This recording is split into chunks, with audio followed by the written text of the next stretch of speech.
12 वाजता म्हणजे जवळपास 12 सव्वा 12 वाजता मालवणमध्ये एक गाडी पकडली गेली ज्याच्यामध्ये पैसे सापडले.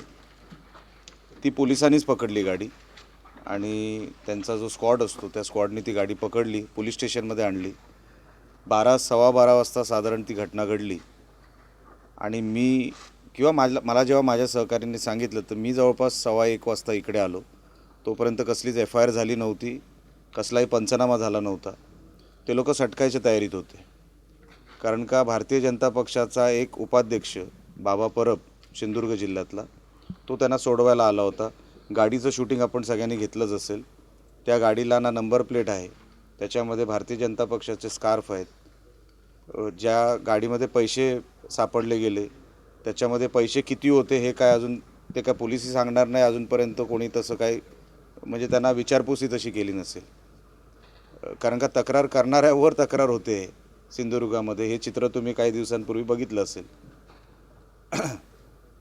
तर त्यांच्याकडे नंबर प्लेट नाही, गाडी कोणाची आहे काय माहीत नाही, कसले डिटेल कोणाला काय माहीत नाही. तो त्या दोघांना सोडवायला आला होता. तोही व्हिडिओ माझ्याकडे आहे. तो व्हिडिओ तुम्हाला काही वेळेनंतर देणार आहे. मला पहिलं बघायचं आहे पोलीस काय कारवाई करते. हे सगळे भारतीय जनता पक्षाचे पदाधिकारी आहेत. ज्याच्या गाडीमध्ये पैसे सापडले गेले तो भारतीय जनता पक्षाचा देवगडचा तालुका अध्यक्ष महेश नारकर.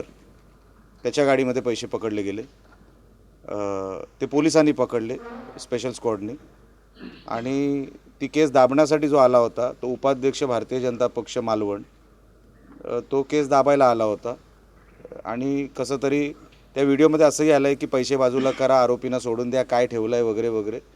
तुम्हाला ह्याच्यावरून कळलं असेल की काय चाललं आहे सिंधुदुर्ग जिल्ह्यात. जो मी आरोप करत होतो तो आज पोलिसांनीच सिद्ध करून दाखवला आहे, पण त्याच्यावरती कसली ॲक्शन घेतलेली नाही. आज जवळपास आत्ता 3 तास होत आले किंवा 3 तास झालेही असतील, अजूनपर्यंत कसली FIR नाही. ते आरोपी आहेत का नाही हेही आम्हाला सांगत नाही, की त्यांच्यावर काय ॲक्शन घेणार आहेत की नाही तेही अजूनपर्यंत सांगत नाही. हा सगळा जो काही खेळ चालला आहे तो ताकदीचा चालला आहे, सत्तेचा चालला आहे. सत्तेचा पूर्ण गैरफायदा घेण्याचा प्रकार हा सगळा आहे. दबाव टाकण्याचा यंत्रणेवर हा सगळा प्रकार आहे. निवडणूक अधिकारी तुम्हाला मी दाखवले, तेही काय कारवाई करणार, ते साधी फिर्याद द्यायला तयार नाही. फिर्याद दिल्यानंतर FIR होते. पोलीस अधिकारी म्हणतात ते FIR देत नाही तर मी काय करू. अहवाल समितीकडे जाणार, त्याच्यानंतर ते पैसे आपल्याला कळतील नेमकी त्याच्यावरती काय भूमिका आहे. पण ही सगळी हा त्याच्यावर ढकलतो आहे, तो ह्याच्यावर ढकलतो आहे. ह्याच्यावर होणार काही नाही. हे सगळं दाबलं जाणार.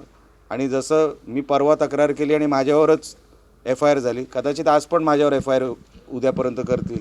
ह्यांच्याकडून तीच अपेक्षा आहे, दुसरं मी काय करणार. ठीक आहे.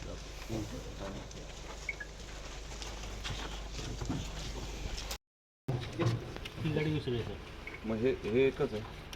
ही जी विदाऊट नंबर प्लेट हो, मग त्याची काय कारवाई. ते सर FS तिकड नाही येईल सर. मग ही तक्रार कुठे आहे.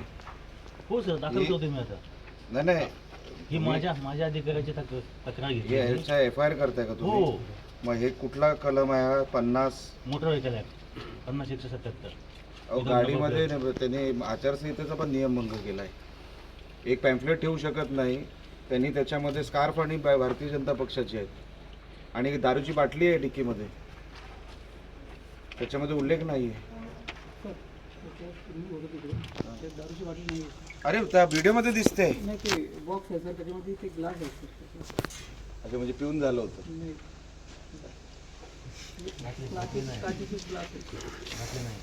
मैफिल होती वाटतं. ह्याच्यामध्ये आचारसंहितेचा कुठलाच नियम नाही आहे. त्याच्यामध्ये काय होतं की असं म्हणजे कुठे नगरपास्त नाही पाहणी केली, परंतु गाडीमध्ये कुठल्या गोष्टी मिळाल्या असा अहवाल दिला आहे. परंतु आम्ही खात्री केली असतं त्याच्यामध्ये असं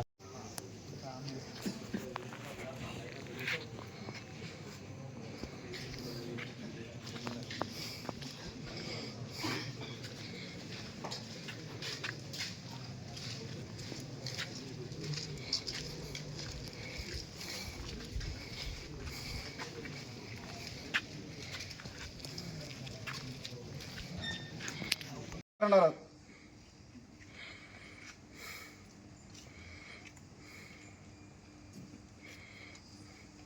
अहो, आम्ही अपेक्षेने तुमच्याकडे बघतो. निवडणूक आयोगाचे अधिकारी तुम्ही. तुम्हीच आमचा अपेक्षांचा भंग केल्यावर कसं होईल?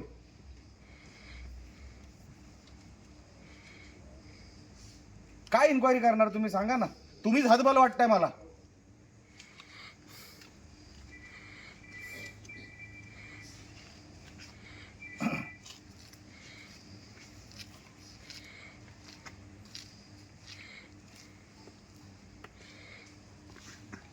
काय नाव आपलं?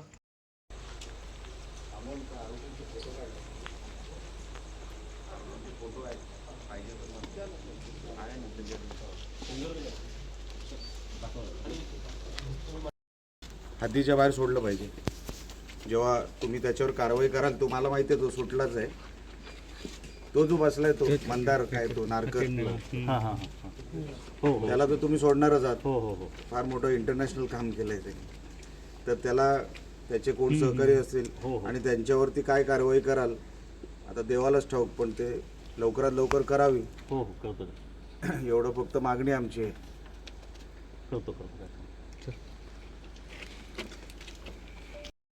मोटर तोच सेक्शन आहे ना, 171 सेक्शन तो आहे. हा कुठला 171 काय म्हणतो? त्याच्या घेतले तर त्याच्या संपल्यानंतर सुद्धा हा, पण- त्याला प्रभाव टाक पाडण्यासाठी याच्यावर गुगलवर टाक 171 सेक्शन,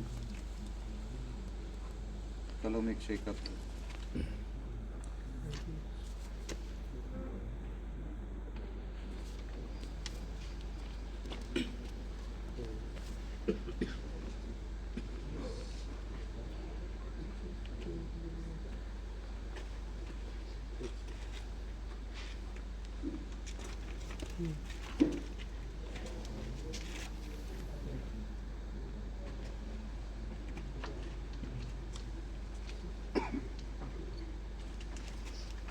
ते मीडियाला दाखवावं लागेल. आपण बाईट द्यायचं. नाही, मी बाईट देतो, त्याची कॉपी लागेल ना. कॉपी त्याची कॉपी तर लागेल ना. तर याच्यात काय बदल झाले तर परत नाही आम्हाला बदल नाही म्हणा सर. नाही नाही, तुम्ही म्हणताय पण आम्हाला एक कॉपी तर द्या त्याची. आता हे काय मला दाखवलं म्हणजे सगळ्यांसमोरच तुम्ही हे केलं ना. हो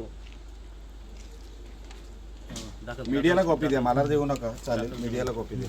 दाखल करून आणि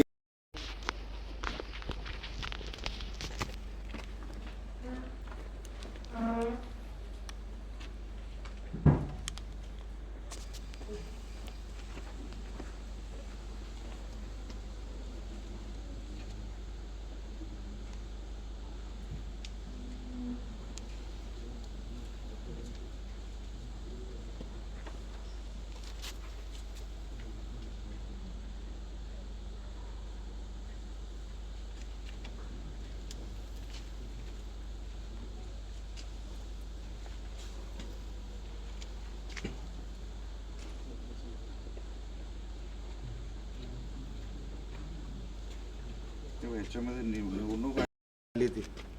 ती एपीएसटी करते सर, कारवाई त्यांची चालू हा, आहे. ती त्यांनी तिकडे ऑलरेडी जप्त पंचनामा करताय केला ना? हो हो हा, ते बस. एपीएसटी कारवाई करतो. DYSP आढाव साहेब यांनी माझ्याकडे जी काही तक्रार मला वाटतं सो मोटोच केलेली आहे, पोलीस डिपार्टमेंटकडून झालेली आहे, ती तक्रारीची कॉपी मला वाचायला दिली. आणि त्याच्यामध्ये निवडणूक आयोगाचा जो काही भंग होतो तो कलम 171 आणि मोटर वाहनाचा जो काही 50 आणि मला वाटतं काहीतरी वेगळे कलम आहेत, 3 अशी कलमं त्याच्यामध्ये लावलेले आहेत. आणि ती गाडी जप्त करतायत. ती दुसरी गाडी ज्याच्यामध्ये पैसे पकडले गेले तीही गाडी जप्त करतायत. आणि त्याच्यावर त्या आरोपींवर, हे आरोपी वेगळे आणि ते आरोपी वेगळे, त्यांच्यावरती योग्य ती कारवाई करतील असं ते मला सांगतायत.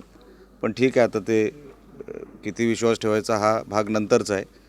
पण ह्याच्यामध्ये आता उद्या मतदान होणार, म्हणजे आत्ता मतदान होणार आहे काही 1-1.5 तासामध्ये.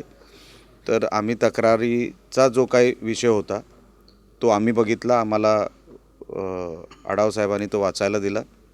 त्याच्यावर योग्य ती कारवाई होईल अशी अपेक्षा आहे. सगळ्या या आरोपींवर योग्य ती कारवाई होईल अशी अपेक्षा आहे. आणि हे अशाने थांबतील अशातला भाग नाही. आम्ही प्रयत्न का केला ह्या घाणेरड्या प्रकाराला थांबवायचा, तो म्हणजे ह्यांच्यावर कारवाई झाली तर किमान परत कोण धाडस करणार नाही असे सगळे प्रकार करण्यासाठी. म्हणून आम्ही हा प्रयोग, किंवा प्रयोग म्हणता येणार नाही, आम्ही प्रयत्न केला की हे पोलिसांसमोर आणावं. आणि इतके तास जरी आम्हाला थांबावं लागलं तरी देखील आम्ही जे काही केलं ते तुमच्या समोर केलं, तुमच्या कॅमेऱ्याच्या समोर केलं. त्याच्यामध्ये कुठेही म्हणजे आम्हाला मनाला वाटलं म्हणून आम्ही काही केलेलं नाही. जे जनतेला कळलं पाहिजे की सत्तेमध्ये असणारा एक मोठा पक्ष, त्यांचे पदाधिकारी, त्यांचे कार्यकर्ते निवडणुकीला कुठल्या वेगळ्या वळणावर घेऊन चाललेत आणि पैशाच्या जोरावर आणि सत्तेच्या जोरावर जर हे सगळे प्रकार ते करणार असतील तर शिवसेना म्हणून आम्ही ते सहन करणार नाही. आम्ही त्यांना जागोजागी थांबवणार. हा जो काय आमचा प्रयत्न होता तो आम्ही तुमच्यासमोर ठेवलेला आहे, जनतेसमोर ठेवलेला आहे. वारंवार आम्ही ह्यांचा पाठलाग करत राहू. ही फक्त एकच निवडणूक नाही, प्रत्येक जिथे जिथे गैरव्यवहार हे लोक करतील, जिथे जिथे सत्तेचा दुरुपयोग हे लोक करतील, तिथे शिवसेना ह्यांच्या आडवी जाणार म्हणजे जाणार. एवढं मात्र मी तुम्हाला आज ह्या निमित्ताने ठामपणे सांगतो. लोकांनी तक्रारीमध्ये हाफ मर्डरचा चार्ज जरी लावला तरी ते FIRमध्ये कन्वर्ट होईल का नाही मला त्याची खात्री नाही. पण मतदानाचा आता काही तासावर आता काही मतदान आलेलं आहे, लोकांना गैरसोय होणार नाही ह्याची काळजी आम्ही घेतली पाहिजे. पण हे आम्हाला माहीत आहे, आम्ही गृहीतच धरतो की तक्रारीचं रूपांतर हे FIRमध्ये होईल का नाही ही शंका असतेच ना. आणि म्हणून जे काय मी वाचलं ते तुमच्यासमोर वाचलं, जे काही कलम लागले ते तुमच्यासमोर मी सांगितले. त्याच्यामध्ये जर काय बदल झाले तर आता पळवाटा तर सगळीकडेच असतात आणि ह्यांना सगळ्या पळवाटा तोंडपाठ आहेत. एक भीती तयार करावी, असे हे जे कोण घाणेरडे प्रकार करतात त्यांच्या मनामध्ये भीती पोचली पाहिजे की असं केलं तर कोणतरी आडवं जाणार, कोणतरी आपल्याला पकडून देणार. हे पण समाजामध्ये गरजेचं असतं. नुसतं FIRसाठी आम्ही आग्रही होतोच आहेच आणि त्याच्यामध्ये तक्रारीचं आता स्वतः DYSP साहेब बोलले म्हणजे ते काय खोटं बोलणार नाही. ते बोललेत, मला लेखी तक्रार लिहून दिली आहे म्हणजे ते 100% FIR करणार, त्याचं कन्व्हर्जन होणार FIRमध्ये. पण एक जी समाजामध्ये समज पोचली पाहिजे की तुम्ही हे जे घाणेरडे प्रकार करताय, थांबवणारा समाजामध्ये दुसरा पण आहे जो तुम्हाला ह्या सगळ्या विषयामध्ये आडवं जाणार आणि तुम्हाला थांबवणार.